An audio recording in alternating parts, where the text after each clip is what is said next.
Hello friends, welcome to Tech Talk with Lalitesh YouTube channel. आज हम क्या बताएंगे आपको कि अगर मैं तीन वैल्यू को एक साथ ऐड कराऊं तो कैसे कराएंगे। यानी एडिशन वैसे तो मैंने एक इंडिविजुअल इंस्ट्रक्शन मैंने एक्सप्लेन किया है, लेकिन एक एडिशन इंस्ट्रक्शन में क्या होता है, मिनिमम दो वैल्यू ऐड कराई जा सकती हैं, नॉट मिनिमम, मैक्सिमम। अगर मेरे पास कोई तीन वैल्यू है तो उनको ऐड कैसे कराएंगे उसके बारे में मैं आज आपको बताऊंगा। तो देखिए, सबसे पहले तीन वैल्यू क्रिएट कर लेते हैं। तो उसके लिए क्या किया, मैंने x0 एक ही इनपुट लिया एंड एक यहाँ से तीन काउंटर लेने जा रहा हूं मैं। यानी C0 से x0 से एक काउंटर लिया C0, एंड मैं क्या करने जा रहा हूँ, एक और काउंटर ले लेता हूँ यानी C1 के 10, एंड एक और काउंटर, यानी कुल मिला के मैं तीन काउंटर ले रहा हूँ यहाँ पर, जो कि क्या होगा, यानी C2 स्पेस K10। यानी मैंने यहाँ से क्या किया, तीन काउंटर ले लिया। तीन काउंटर मतलब यह है कि एक इनपुट x0 देंगे ना तो तीनों एक साथ काउंट करेंगे। अब मैं क्या करने जा रहा हूँ, तीनों काउंटर की वैल्यू मूव कराने जा रहा हूँ। मूव कराने से क्या होगा, एक रजिस्टर पर वैल्यू चली जाएगी, सो दैट मैं आगे एडिशन करूंगा। तो मूव यानी C0 की वैल्यू D0 में चली जाए।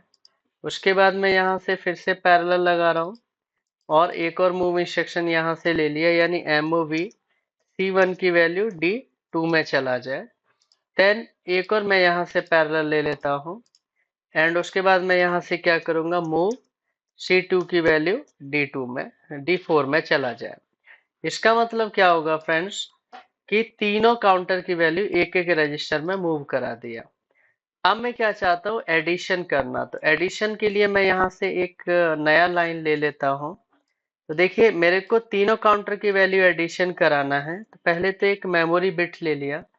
तो पहले क्या करेंगे, दो काउंटर की वैल्यू ऐड कराएंगे, यानी A DD। पहला काउंटर किस पे आया, D0 पर, दूसरा D2। अब रिजल्ट इन दोनों का, पहले दो वैल्यू को ऐड करेंगे, दो काउंटर की वैल्यू को, रिजल्ट लेट से 10 पर ले लिया। इसका मतलब क्या होगा कि दो काउंटर 0 2 की वैल्यू ऐड करा ली D10 पे।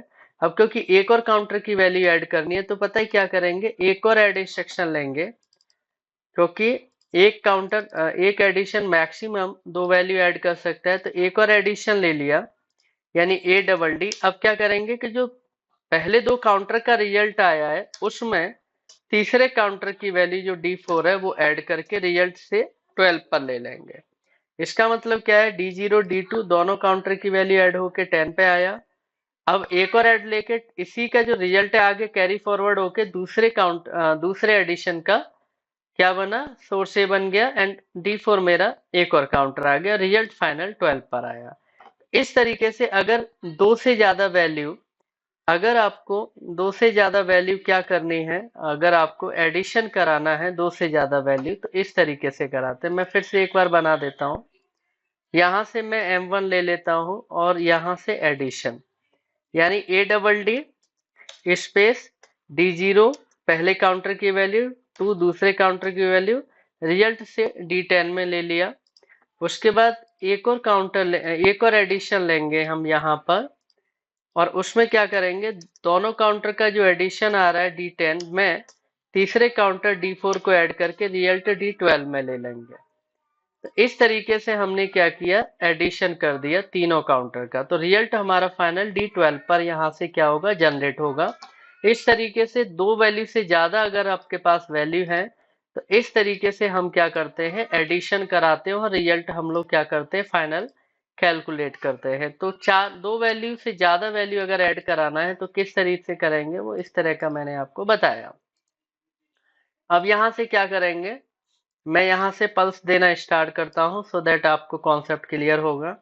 तो इनपुट x0 प्रेस करने से क्या है, तीनों काउंटर 1 1 पर गए, यानी C0 C1 C2 तीनों का रिजल्ट D0 D2 D4 में आया। अब D0 D2 के साथ रिजल्ट 2 आया और 2 आगे कैरी फॉरवर्ड होके फिर 4 ऐड हुआ तो टोटल 3 आ गया। इसका मतलब तीनों काउंटर की वैल्यू क्या हो रही है, अभी ऐड होती जा रही है। इसी तरीके से चार वैल्यू हो सकती है, पांच हो सकती है, 10 हो सकती है। हम इसी तरीके से क्या कराते हैं, ऐड कराते हैं, कैलकुलेशन करते हैं। सो होप आपको ये क्लियर हो गया होगा कि तीन वैल्यू यानी एबव टू वैल्यूज को अगर एडिशन कराना है तो कैसे कराएंगे। तो इसको देख के आप प्रैक्टिस कर सकते हैं और इम्प्लीमेंट कर सकते हैं। So thanks for watching my videos. Thank you.